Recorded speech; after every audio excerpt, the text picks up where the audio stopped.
Bismillahirrahmanirrahim. Assalamualaikum warahmatullahi wabarakatuh. Apa kabar sahabat edukasi?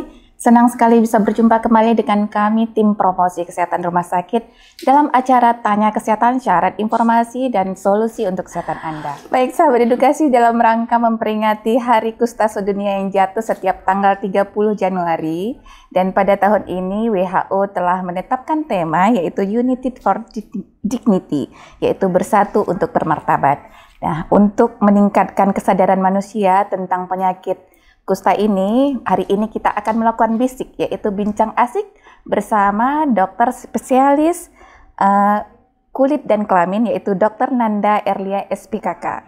Baik, mari langsung kita sapa narasumber kita.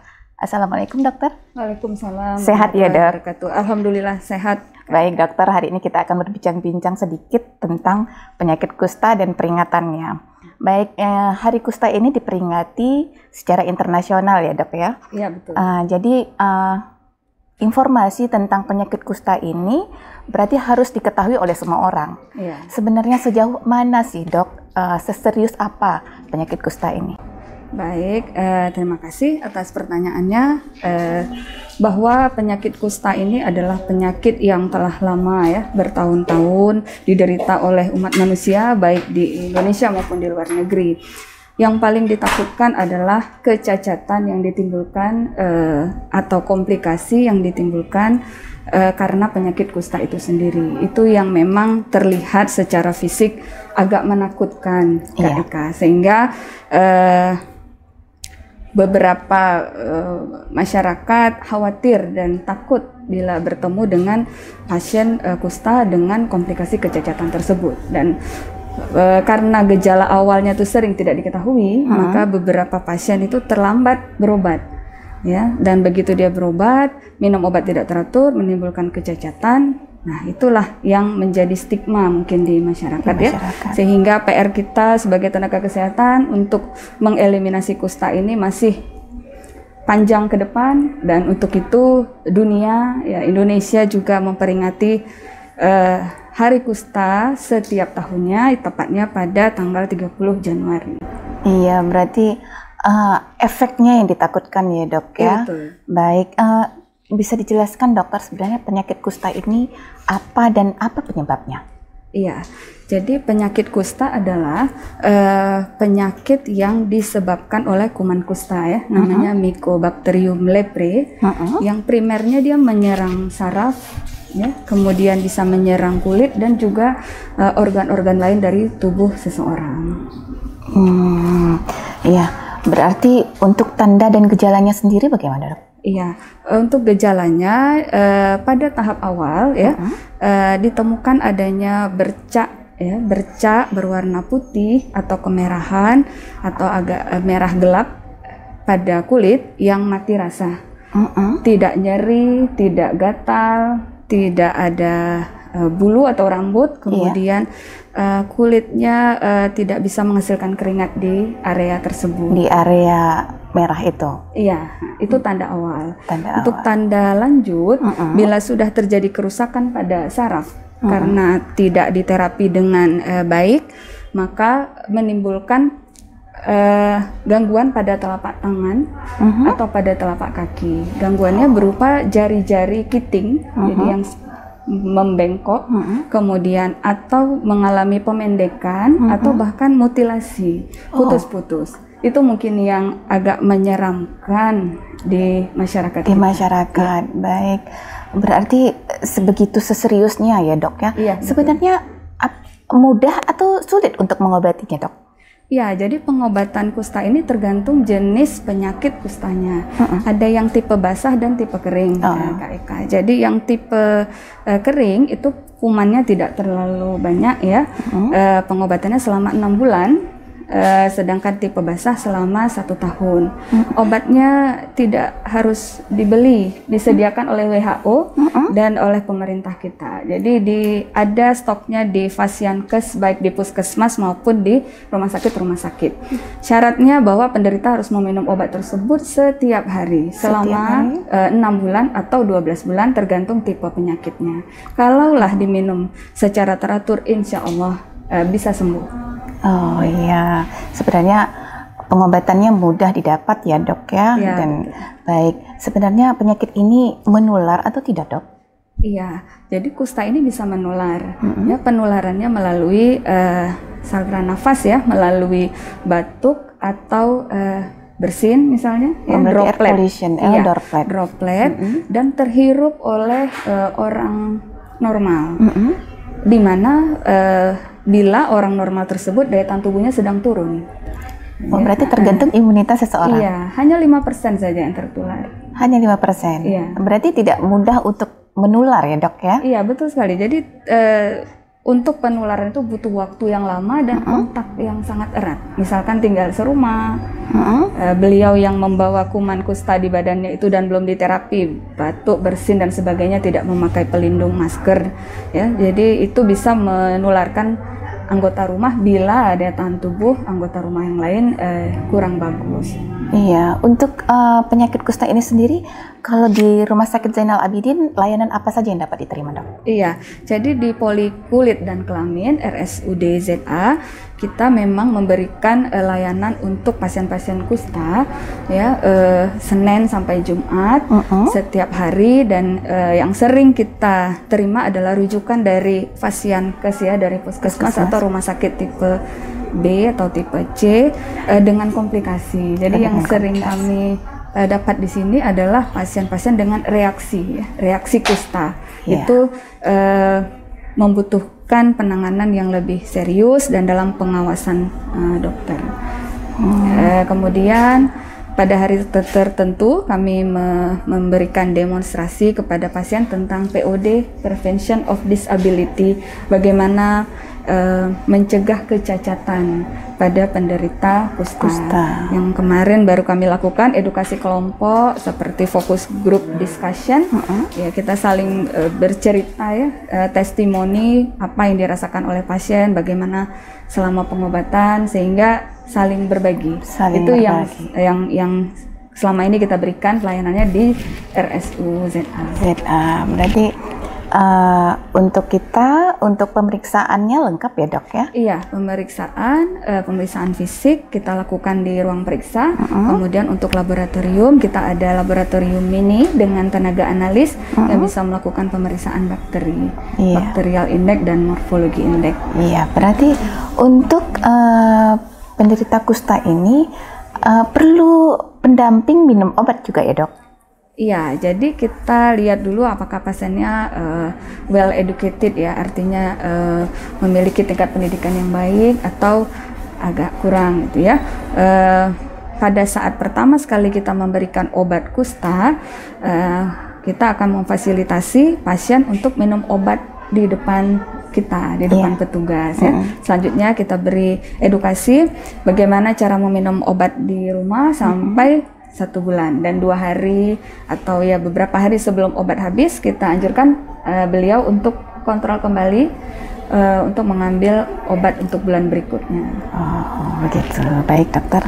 Berarti sebenarnya kalau kita melihat tema lagi dok, ini United for Dignity, berarti bersama untuk bermartabat. Ini maksudnya apa dok? Iya, betul sekali. Jadi United for Dignity ini digaungkan ya oleh WHO bahwa marilah kita bersama-sama ya, bersatu bersama-sama untuk meningkatkan martabat harga diri pasien kusta dan mantan pasien kusta ya. Jangan malu, jangan minder, jangan sedih. Kita selalu ada di samping mereka untuk mendukung pasien dan mantan pasien melanjutkan hidup sehingga kualitas hidupnya menjadi lebih baik dan produktif. Iya, berarti stigma yang beredar saat ini dokter di kalangan masyarakat bahwa ini penyakit kutukan, jadi harus dijauhkan. Itu bagaimana dokter? Iya, jadi di masyarakat itu berkembang bahwa mungkin karena yang terlihat adalah beberapa pasien dengan komplikasi ya, seolah-olah ini adalah kutukan atau keturunan atau diguna-guna ya.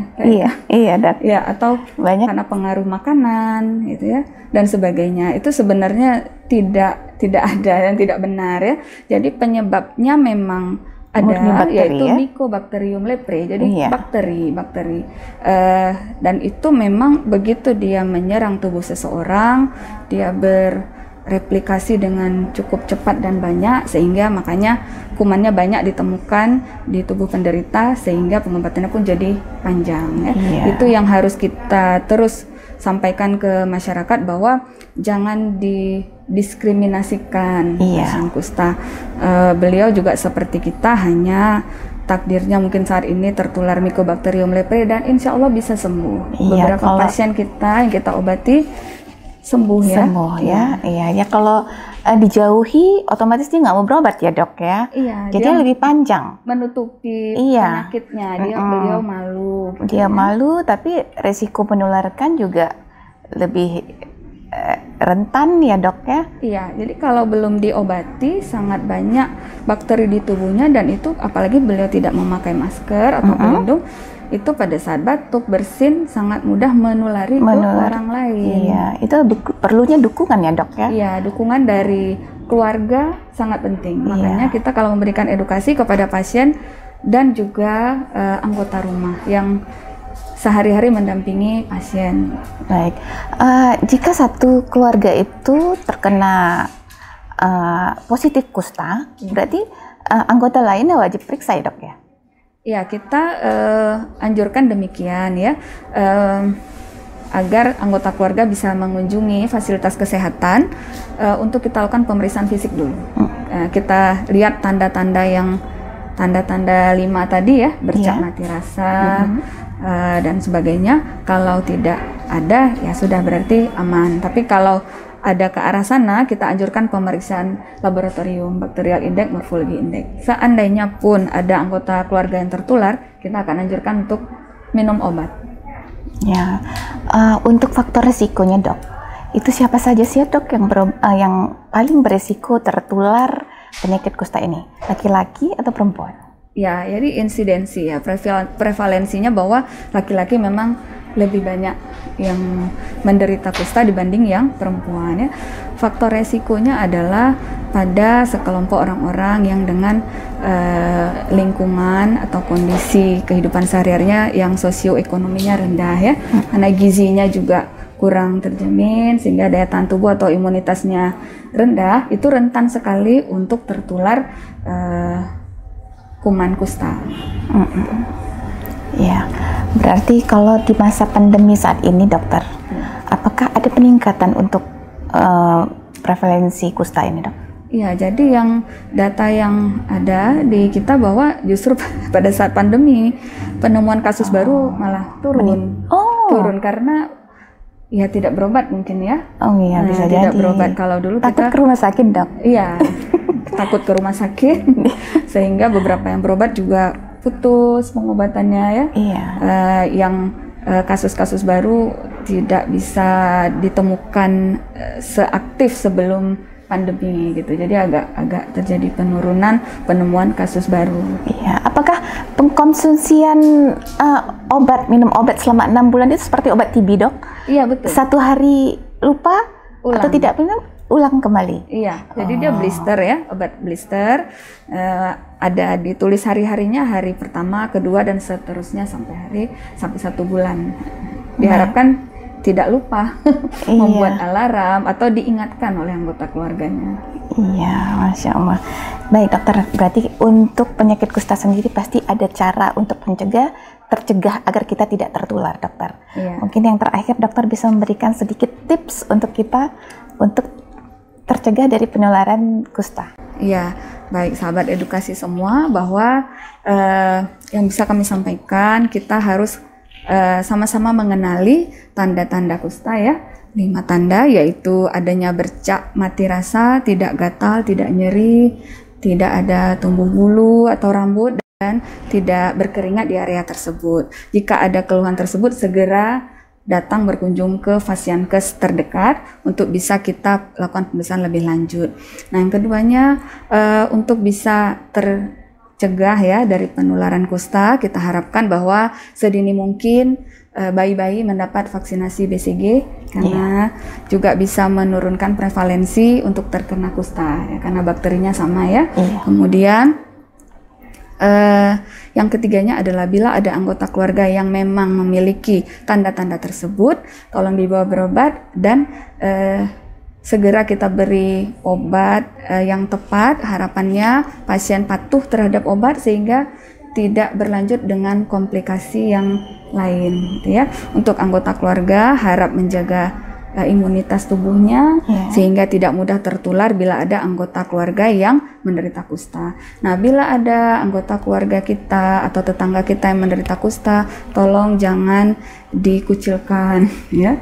Diskriminasi itu sangat membuat pasien itu betul-betul menjadi down, ya, menjadi tidak percaya diri, bahkan dia nggak mau minum obat lagi. Gitu ya, kita dukung bersama-sama bahwa penyakit kusta ini bisa disembuhkan, obatnya ada, kemudian dan kita memperlakukan pasien kusta itu layaknya seperti manusia yang lain. Itu mungkin Kak Eka. Masya Allah, ya, terima kasih pada Dokter Nanda atas informasinya. Terima kasih dokter atas kehadirannya, atas luangkan waktunya yang lagi sibuk mau datang memberikan penjelasan kepada sahabat edukasi. Alhamdulillah. Baik sahabat edukasi, semoga dengan informasi yang telah kita dapatkan hari ini membuat kita menghilangkan stigma negatif terhadap penyintas atau penderita kusta. Karena hanya dukungan dari keluarga dan masyarakat sekitar membuat penderita kusta lebih cepat dapat disembuhkan. Terima kasih kepada tim hebat PKRS sehingga informasi ini dapat tersampaikan dengan baik. Saya Cud Eka Putri Ubid mohon diri dan narasumber kita Dr. Nanda Erlia SPKK. Assalamualaikum warahmatullahi wabarakatuh. Salam sehat, salam edukasi.